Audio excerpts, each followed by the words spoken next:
sambil menggeser minuman kita lanjutkan.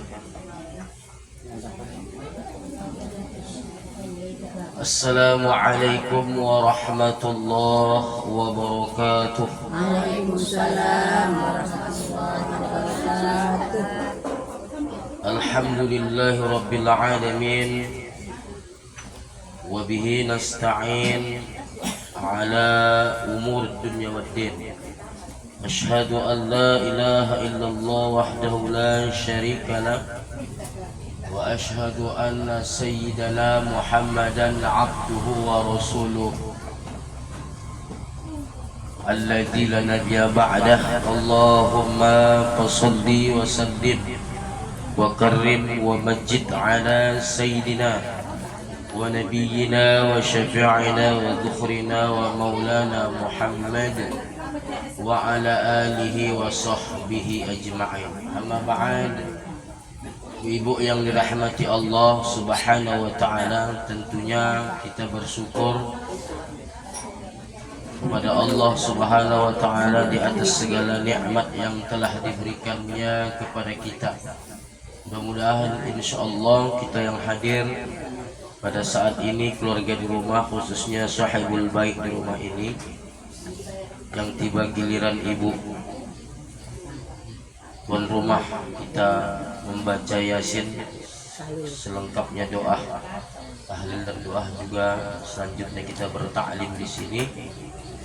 Mudah-mudahan insyaallah kita daripada bagian hamba Allah yang senantiasa menjadi abdan syakur, hamba yang bersyukur. Amin ya rabbal alamin. Ibu yang dirahmati Allah, salawat ma'assalam kita perbanyak kepada roh junjungan kita Nabi Muhammad Rasulullah sallallahu alaihi wasallam.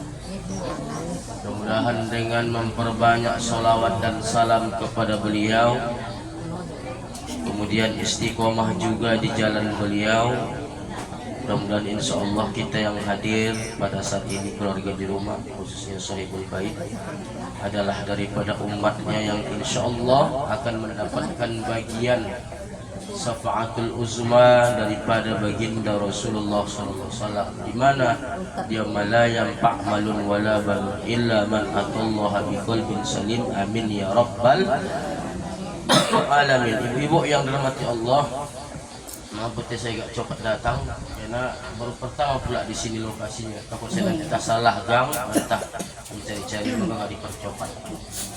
Tidak ada salahnya.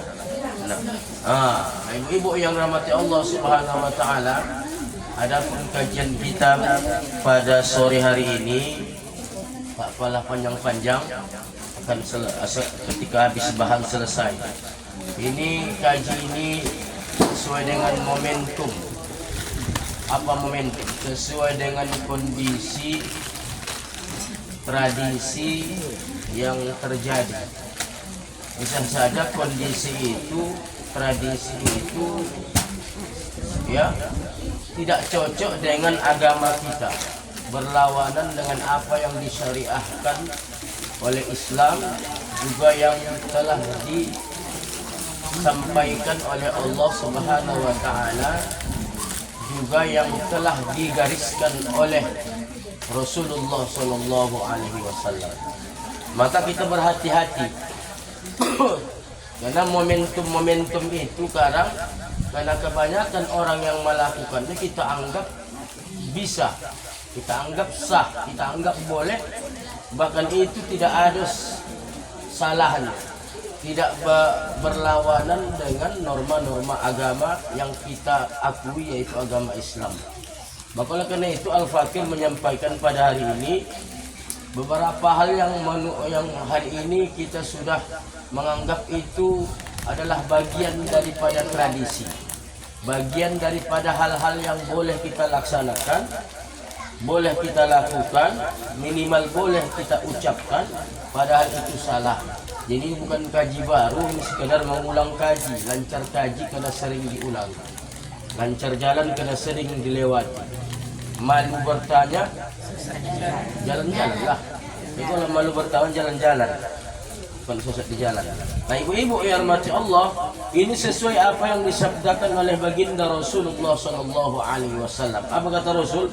la tattabi'unna sananal ladzina min qablikum shibran bi shibrin wa dira'an bi dira'in hatta law dahulu juhrin dabbin. Apa kata Rasulullah? Sungguh kamu akan mengikuti jejak-jejak umat sebelum kamu. Umat Yahudi, Nasrani, Majusi, ya. Sejengkal demi sejengkal, sehasta demi sehasta, sehingga walau mereka masuk ke lubang biawak pun kamu ikut ke dalamnya. Mungkin tak kenal kita biawak. Biawak ni entahlah kok di sini punya lubang, tapi kalau di Arab ada lubang ni. Bahkan dalam hadis saya baca, biawak yang boleh dimakan biawak Arab. Karena makanannya ya dokbun, namanya dokbun. Tapi kalau biawak Tanjung Balai tak boleh. Karena kita sendiri makanannya bangkai, ya, binatang-binatang yang juga kita tidak boleh memakannya. Tapi kalau biawak Arab ini termasuk contoh hadis diam. Hadis ini kan ada, hadis ini kan terdiri dari perkataan Rasul, perbuatan Rasul, pernyataan Rasul, dan diamnya Rasul.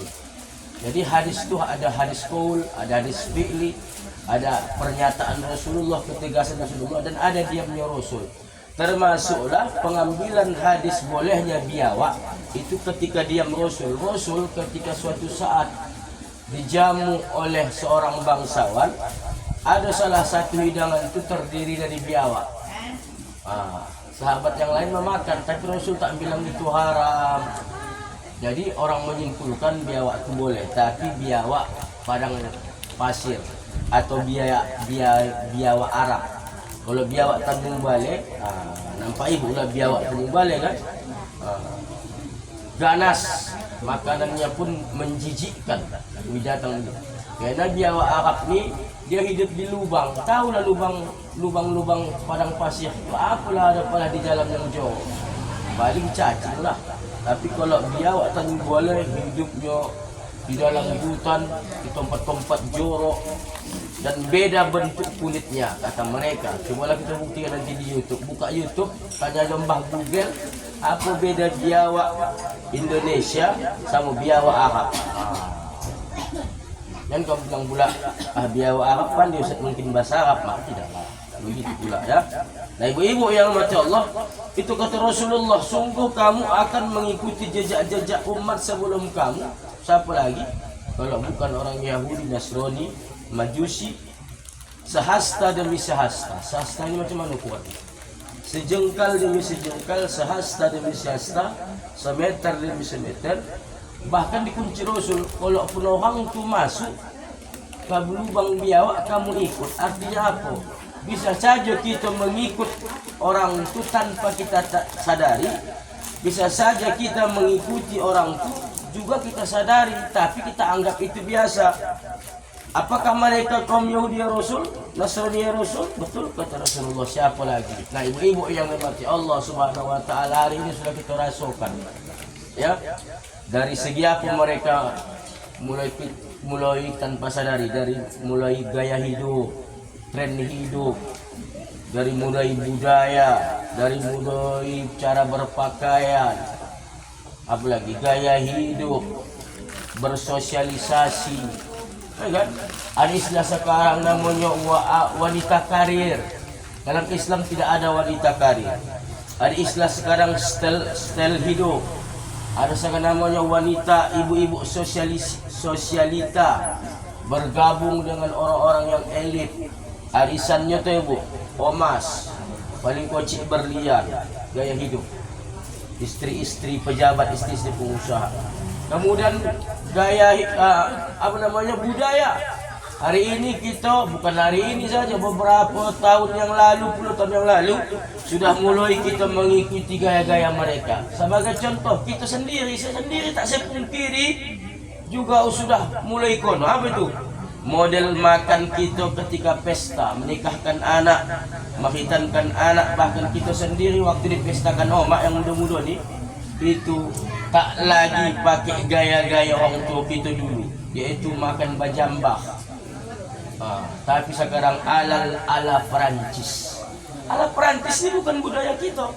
Makan masing-masing. Tapi masih mending lagi Ustaz. Betul. Kita masih pakai bangku, disewa rata.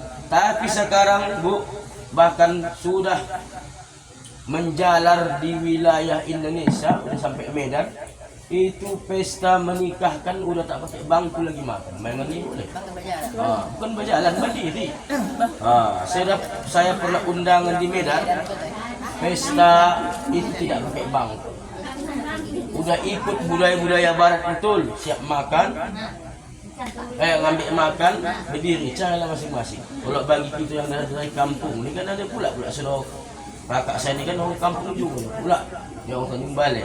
Ada yang tak sarasi, ada pula ayah-ayah, bapak-bapak, amat tak sarasi macam kalau makan. Ada pula dicarinya pula teras-teras hotel tu di situ dah makan. Jadi memang begitulah sudah trennya. Ya tak tahulah kita hemat, polit. Memang begitu sudah trennya, tak musim lagi. Dia langsung siap mengambil makanan, menyalam pengantin dulu, makan langsung pulang. Atau makan dulu, menyalam pengantin. Tapi kalau di Jakarta dulu, menyalam pengantin dulu, makan bawa pulang. Kenapa? Kalau dulu nanti makan jorok tangan awak, kalau pakai tangan, kalau nak cipika-cipiki, begitulah peraturan-peraturan yang dibuat. Ini kan tentu kan peraturan-peraturan orang-orang barat. Orang-orang di luar Islam membuat macam mana kita ni umat Islam ini mengikuti gaya budaya tren hidup mereka. Nah inilah yang nak kita hindari ibu-ibu yang dirahmati Allah. Kalau teringat kita masa lalu, macam mana kita kalau mengadakan hajatan di rumah kita atau di daerah kita itu berkumpul satu kampung. Ada istilah namanya malam duduk korojo, kumpul dulu. Siapa ketua panitia? Ya, bahkan semua peralatan-peralatan itu tak bayar. Ada yang menyumbang boas, ada yang mengkasihkan bantuan papan-papan ni dibuatkan jadi meja, jadi tempat duduk, dialaskan koran. Kemudian semua bekerja. Itu cocok ada istilah makan nasi campak atau istilah malam duduk korojo. Kemudian ketika selesai pesta, makan bubur sum-sum. Wajar, karena semua bekerja. Semua mengeluarkan tenaga. Tapi hari ini, hanya sekadar ikut mengambil-ambilkan saja keluarga. Menghormati saja. Siapa sudah mengkerjakan, semua jambak sudah diambil. Semua tugas sudah diambil. Pelaminan diambil oleh bidan pengantin. Makanan sudah diborong oleh topeh catering. Apa lagi? Bahkan segalanya ditumpahkan, rujak ditumpahkan, siapa yang pakar membuat roti jalo ditumpahkan, kalian berkodoh. Makanya kita perhatikan kalau ada pesta malam tu sunyi, tak berasap dapurnya. Nambah rasap dapur siapa? Sebagian. Ya tapi kan ini sudah mulai terjadi pergeseran. Kalau macam dulu kita teringat ini kita laksanakan secara kekeluargaan. Ini digiling sedang. Itu dia. Tanpa kita sadari. Nah, ibu-ibu yang dirahmati Allah Subhanahu wa taala, termasuklah ada 3 hal yang sangat penting. Ini kaji-kajinya sering saya ulang ini. Mohon maaf. Ya, yang pertama beberapa waktu lalu 22 Desember itu diperingati sebagai hari ibu. Kenapa? Karena hari ibu ini bukan bagian dari ajaran Islam. Ini yang mencetuskan adalah orang-orang barat. Orang barat itu di hari 22 Desember itulah mereka memuliakan omaknya, menyervis omaknya kok yang diambil dia dari panti jompo dijemput. Ini hari mama, hari ibu mamaku istimewakan, bawa keliling-keliling, bawa jalan-jalan, bawa bertamasya, bawa piknik, kasih makan, belikan hadiah, apa dengan semua permintaannya. Habis jam 00 dini hari pulangkan balik tuan ke panti jompo. Kalau yang selama ini omaknya ikan belanak, ikan tencahu, membolu anaknya, mengasuh anaknya jadi pembantu, maka itu kembalilah tanggal 3 Desember dia tidak berfungsi lagi. Satu hari itulah dia diistimewakan, satu hari itulah dia diperlakukan bak ratu. Maka mereka mencetuskan itu. Kapan lagi saatnya kita membuat omak kita ini bahagia? Maka dibuatlah karena sibuknya orang itu bekerja. Bahkan orang barat ini lebih sayang pacarnya daripada sama omaknya. Itu terbukti. Memanggil orang tuanya, Bu, tidak ada sopan santun. Kalau kita umi, omak, paling koci ibu.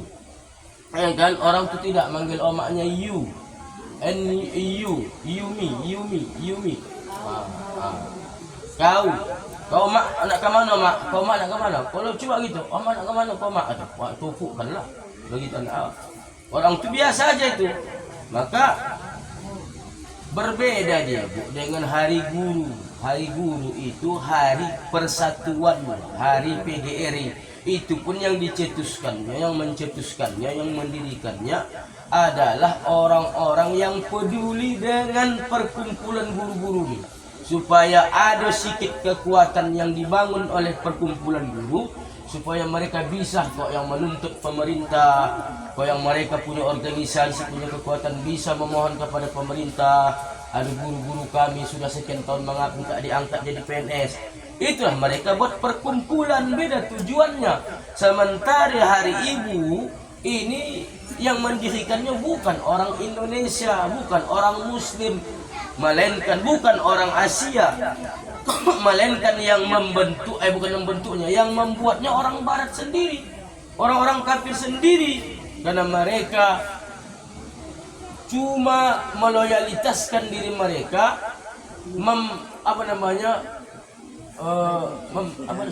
mengatur waktu mereka pada tanggal 22 Desember. Ini tentu berlawanan dengan Islam.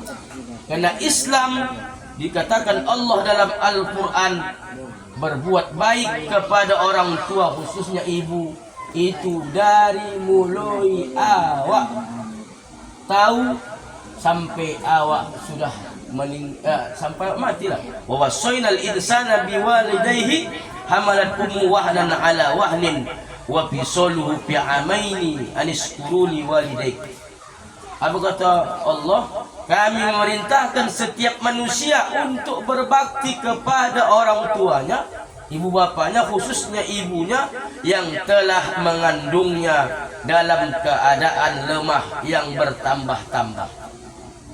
Ya, khususnya ibu. Ya, ada 3 kodrat perempuan yang tidak bisa dilakukan seorang laki-laki. Yang pertama, perempuan itu mengandung. Ya, tak bisa, laki-laki tak bisa mengandung. Yang kedua, perempuan itu melahirkan. Mengapalah sampai kata Rasulullah, ya Rasulullah, haqqun nasi bihasabi khuluquh. Siapakah manusia yang harus kuperlakukan dengan baik? Ditanya sahabat Rasul. Apa kata Rasulullah? Ummuka, ibumu. Summaman, ummuka, ibumu. Summaman ya Rasulullah, ummuka, barulah yang keempat. Summaman ya Rasulullah, abuka. 3 omak, 1 ayah. Kenapa demikian? Karena 3 kelebihan seorang ibu kandung. Ibu inilah, ibu-ibu sayang rahmati Allah. Karena yang pertama, seorang perempuan itu melahirkan. Ibu melahirkan. Beda pula memang tak diketurunan, diberikan Allah rezeki anak, tetapi kodratnya perempuan itu melahirkan. Tak pernah kita dengar laki-laki melahirkan atau mengandung, tak pernah, karena tidak ada rahimnya. Yang kedua, laki-laki itu melahirkan. Perempuan itu melahirkan, perempuan itu melahirkan. Yang ketiga, perempuan itu menyusui. Makanya 3 inilah yang tak bisa dicontoh laki-laki. Maka Rasul memberikan kedudukan yang tinggi terhadap seorang perempuan, terhadap seorang wanita, terhadap seorang ibu, yang karena dengan 3 hal ini dia bisa diangkat Allah derajatnya dibandingkan orang tua laki-laki, dibandingkan seorang ayah. 3. Bahkan di dalam pepatah, kasih ibu itu sepanjang masa, kasih ayah sepanjang galah. 1 orang ibu bisa mendidik 10 orang anak yang ditinggalkan ayahnya. Tetapi seorang ayah belum tentu bisa mendidik anaknya ketika istrinya duluan meninggal. Buat itu 1001. Tapi lebih parah lagi, 5 orang anak, 6 orang anak belum tentu bisa membolo omaknya. Satu hang saya kang tinggal. Basi tugan-tugalan kau lah bang, asik-asik aku saja. Kalau aku saya kupak laku. Digele hong to moong. Padahal kalau besok gila nak tu bakobot. Anak bagi apa? Paroit bagi kato lah. Aku nang banyak membiayai pengobatan omak ni. Merawatnya, mencucikan ini, mencucikan kotoran. Allah ya karim. Bakalai adik abang gara-gara harta. Nah ibu-ibu yang dimati Allah subhanahu wa ta'ala, maka mohon maaf untuk akan datang ini saya sampaikan, saya tak bosan menyampaikan lagi. Karena kata Rasul kulil haqqa walau kana muron, katakanlah yang benar walaupun pahit. Yang penting sudah aku sampaikan. Hanya Allah besok di hari kiamat sudah aku sampaikan ya. Sama-sama pengajian muslimin tu memperingati hari ibu tu tak bagian dari Islam. Udah aku sampaikan ya Allah. Udah aku sampaikan, ini bukti rekamannya. Tak aku cari kau ya Allah pula. Sampaikan. Kalau ada pula yang membuat, anggo tu itu kan kalau cerita-cerita yang di Facebook tu saya baca. Daripada kau bolikan aku bolu aku tu. Kau tahu mak. Lebih baiklah kau sumbayang, kau doakan mak. Bolikan bolu tahun dah kedua. Besok, tolong aku tak ingat lagi mak. Bulak balik di telepon tak sedulu. Maka kita bagian dari orang-orang barat yang tanggal 2 Desember lah tahu hang tu membahagiakan omaknya, menyerpis orang tuanya, ibunya, dikeluarkan kok yang dari panti jompo, dikeluarkan dari rumah, diistimewakannya, begitu habis tanggal kembalilah omaknya ke panti jompo, menyendiri jauh dari keluarga. Bahagia untuk bahagia, karena sama orang itu tidak ada masalah. Yang penting katanya ada waktu kami sisokan, kami sempatkan untuk membahagiakan omak kami. Dalam Islam berlawanan, mengabdi kepada orang tua, khususnya omak, itu sepanjang masa. Kenapa? Karena borat kita membalas jasa-jasa orang tua. Sekali teriakannya, ya belum tentu bisa kita balaskan. Onda ibu hajikan, belum tentu bisa membalas sekali teriakannya ketika nak melakukan belum bisa bu kita hajikan pun dia. Onda kita umrohkan dia berulang, belum tentu kata Ustaz Abdul Somad mampu membalas jasa omak awak ketika dia teriak melahirkan kita. Beda sekarang Ustaz. Kalau tak ada yang teriak melahirkan bu, itu tak salah. Apa yang barat tak melahirkan macam buang ingus bu. Orang barat melahirkan macam buang ingus. Tak percaya ibu tengok nanti di YouTube. Orang tu melahirkan yang di bawah air bu. Di mana ada pula menteriaknya? Ada sekarang, ada ibu saya tinggal di Jerman. Dia 2 anaknya, fotonya dia melahirkan di dalam kolam. Iya. Dalam kolam tak pala teriak. Wafu awak mohon-mohon kan bakombangan semua bukan lu tadi. Ya. Ada pak perawat di samping. Ada pak. Jadi tak ada lagi susahnya melahirkan tu. Ada cesar okey lah. Kalau cesar tu ada juga susah. Istri saya istri saya melahirkan operasi cesar, itu ada juga kesusahannya bah. Darah habis, bahkan banyak orang yang meregang nyawa karena kehabisan darah. Tapi sekarang canggih-canggih. Apalagi memang dia tak ada pala susah-susahnya, bayi tabung namanya. Itu bayi tabung tu 60 juta biayanya bu. Kalau ada keluarga kita yang sampai saat ini belum ada haji oki, diperiksa semua normal, lakinya normal, suaminya normal, istrinya normal. Maka mungkin itu bayi tabung. Bayi tabung dia ada resikonya. Kalau gagal 60 juta rupiah ya. Kan? Kalau gagal. Itu pun tidak ada belum di Tanjung Balai, Indonesia tak ada. Itu nak berubat. Ada kawan saya penyuluh 8 tahun tak punya anak. Dia dah disarankan keluarganya untuk bayi tabung ke Singapura. 60 juta bayangkan ya. Ia kalau menjadi anak tak menjadi. Mak 60 juta ya kan? Dia bisa mobil second itu. Maka pikirkanlah matang-matang. Kalau memang masih bisa berusaha lah, minta sama Allah bosan di umroh minta sama Allah di muka Ka'bah, minta aku keturunan ya Allah. Ya, kadang ada juga hikmahnya. Kenapa belum punya anak? Tengok Allah nih ya, kamu coba nak dikasih anak, kamu macam-macam anak-anak, makanya bermohonlah kepada Allah Subhanahu Wa Taala. Masih ada usaha lagi. Kakak saya dulu 4 tahun 5 tahun belum ada haji akibah obat kampung ini cocok juga, bisa juga. Ya, yang penting berusaha dulu. Kalau sudah bayi tabung nih macam Inul Daratista lah, macam tak 100% awak kata saya kan. Bayi tabung ni kan, tahu proses bayi tabung tu kan. Dia ambil aku laki-laki ini baru ditembakkan dia. Tak macam tak apa gitu. Itu tak salah. Hah? Salah itu. Dalam Islam dibenarkan, tapi asalkan jangan Ila. jangan penyokong.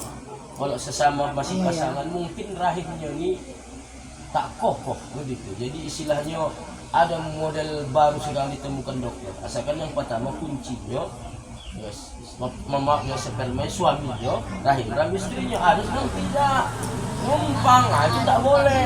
Spermanya pun dari orang lain, itu yang bahaya. Kalau ini dari asal suami istri juga itu dibenarkan dalam Islam. Ini caranya.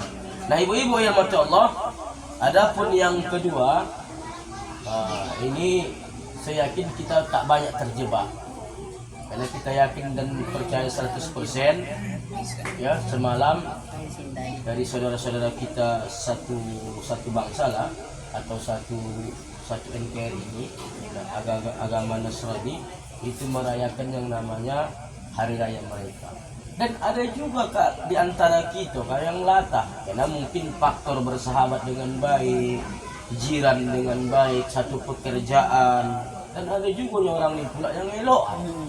Lebih karang bakawan awak sama seagama awak elok. Cuma itu tadi bisa saja kita kena mungkin menjaga persahabatan, tapi kita lompati batasan yang dibolehkan oleh akidah kita. Kalau orang itu mengucapkan kepada kita selamat Idul Fitri, selamat Hari Raya, itu nak 1000 kali pun tak rusak akidah orang itu.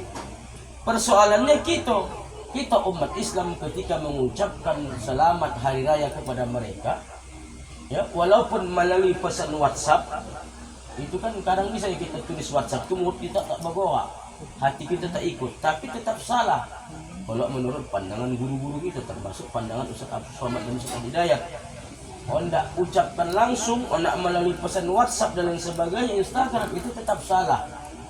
Ya, karena ketika kita menyatakan ataupun mengucapkan selamat hari raya kepada mereka dalam tanda kutip khusus hari raya itu, maka 3 yang kita akui yang terjadi pada diri mereka. Sementara Islam tidak mengaku. Yang pertama Ustaz, ketika kita mengucapkan selamat hari raya sama orang itu semalam, baik kan, atau keluarga begitu, yang pertama kita mengakui bahwasanya Nabi Isa itu anak Tuhan.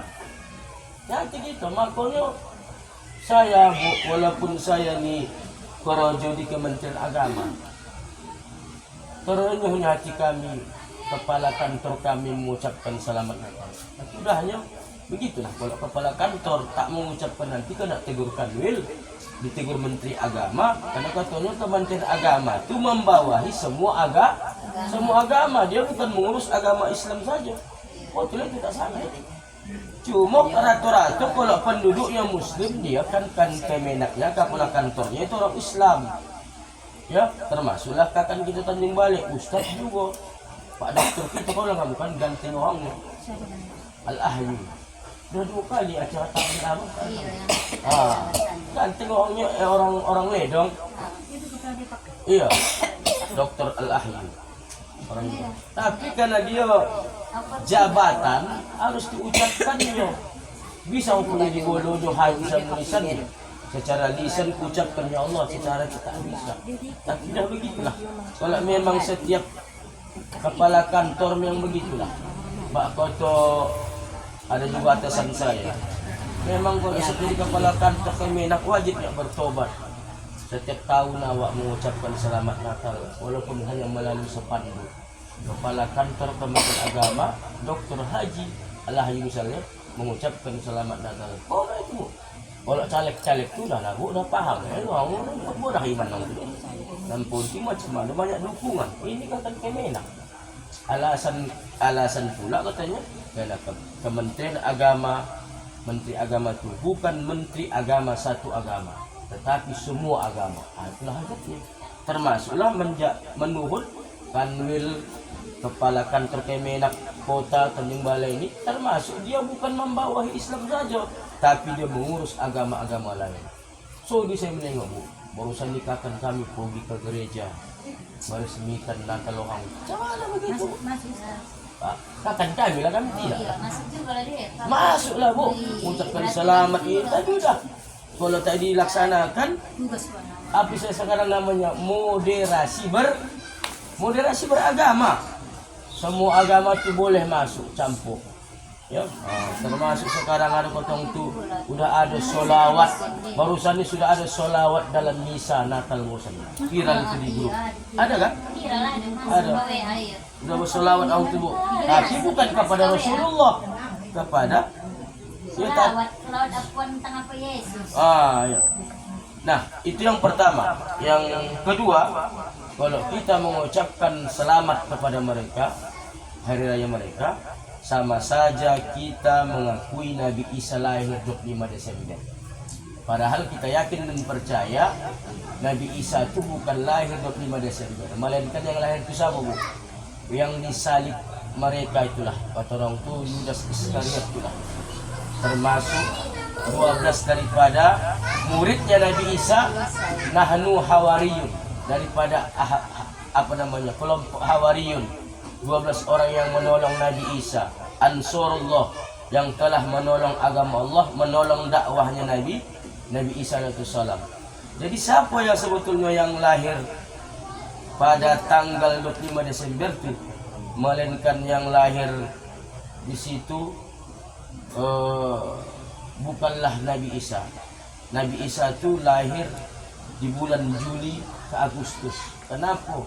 Karena kita bersama, karena ketika Nabi Isa lahir, ya itu peladangan semua dalam keadaan subur. Diprediksi oleh pengamat, ladang-ladang, buah-buahan tumbuh subur itu terjadi ketika Juli dan Desember. Tidak ada gersang. Kenapa? Karena ketika Siti Maryam melahirkan, dia banyak mendapatkan buah-buahan yang segar. Walaupun sebagian mengatakan itu buah-buahan surga, tetapi sebagian mendatakan karena memang pada saat itu ketika Nabi Isa lahir dia dalam keadaan situasi padang pasir, dalam keadaan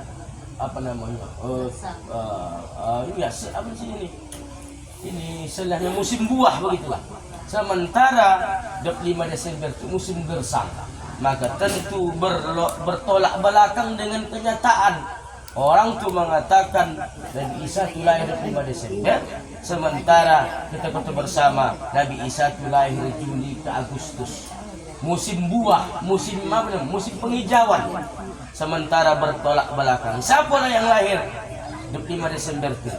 Kita yakin dan percaya itulah yang disalib orang tu Yudas Iskariot.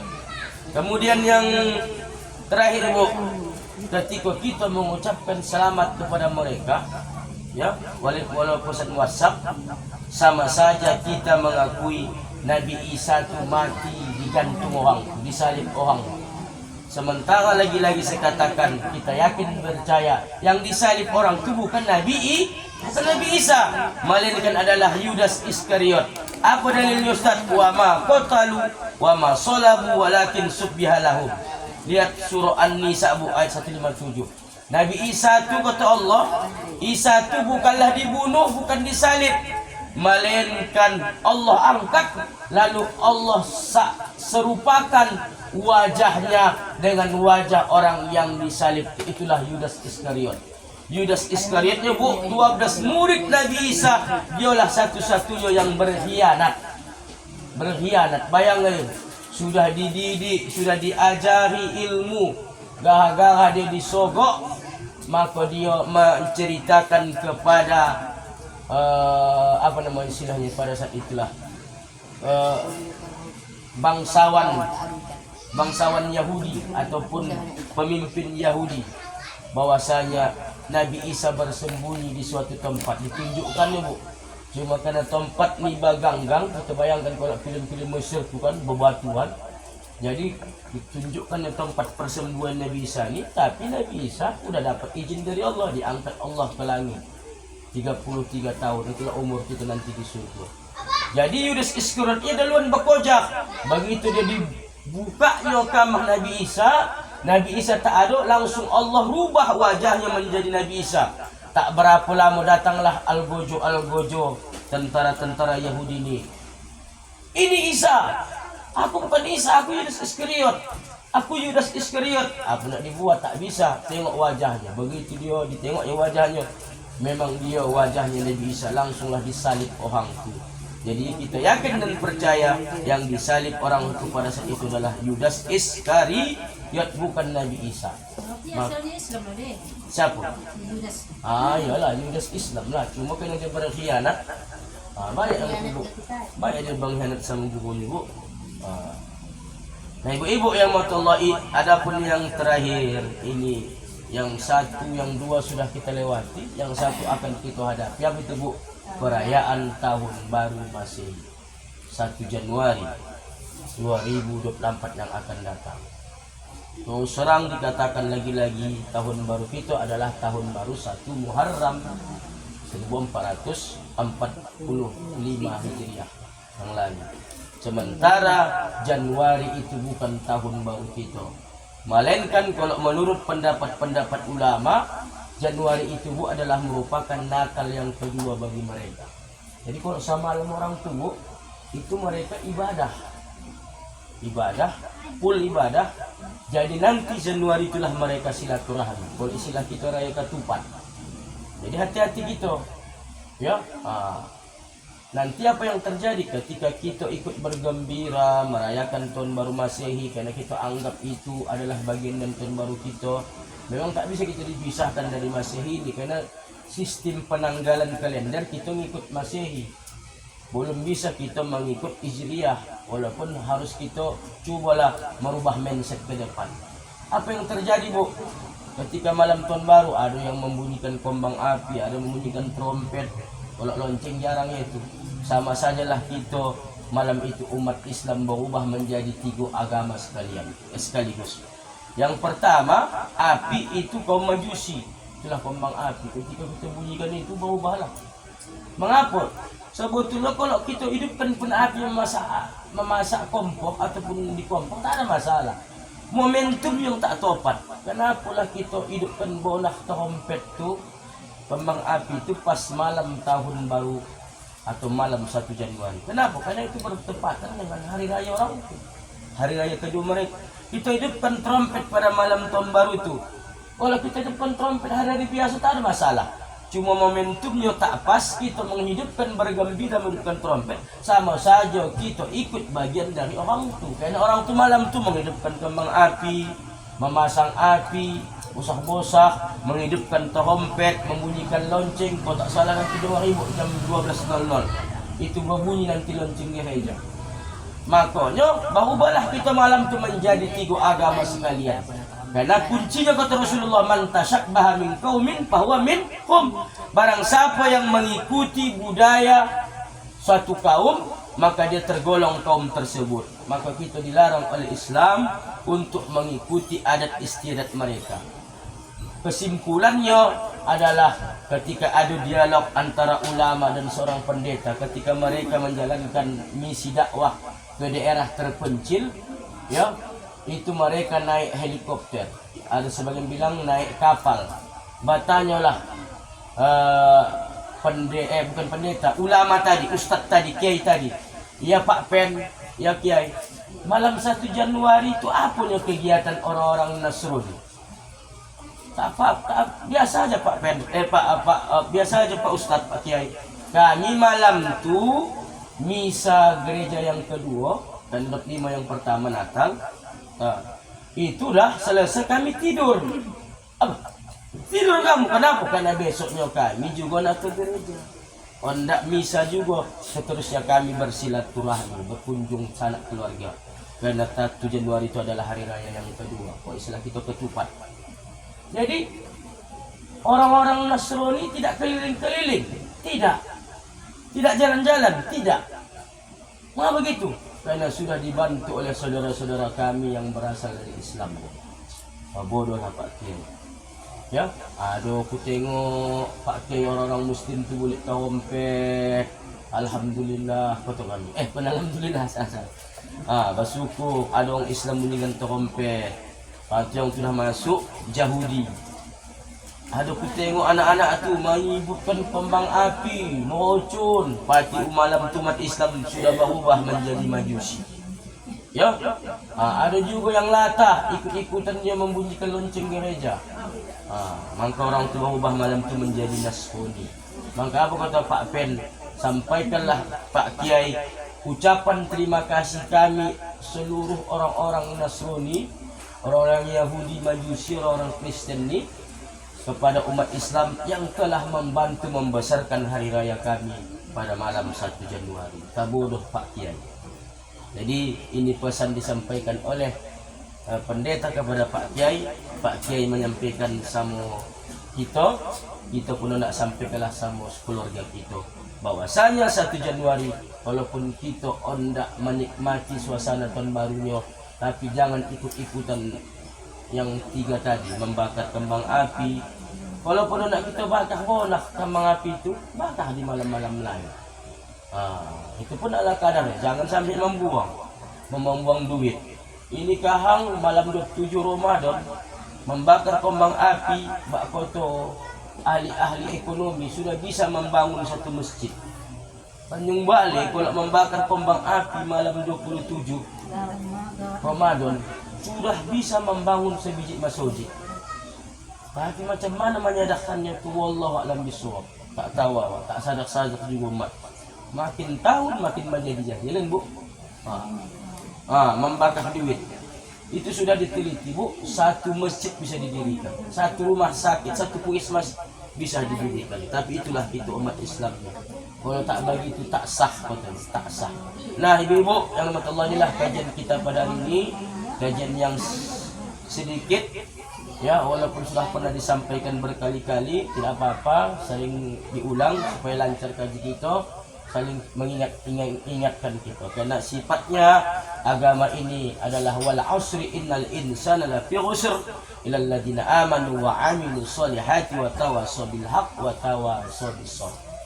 Merasa kita senantiasa kita dalam kerugian kecuali kita adalah orang-orang yang beriman, beramal soleh, ya. Kemudian kita hendak nasihat menasihati, ingat mengingatkan dalam kesebaran, dalam kebenaran dan dalam kesabaran. Termasuklah yang Al-Fakir sampaikan, mudah-mudahan kita jauh daripada sifat-sifat yang bertasabuh dengan orang-orang di luar Islam. Amin ya rabbal alamin. Demikian yang dapat disampaikan. Kepada Allah Subhanahu kepada kita yang hadir, mohon maaf. Wa billahi taufiq wal hidayah wa ridha wal inayah wal afu minkum. Wassalamu alaikum warahmatullahi wabarakatuh.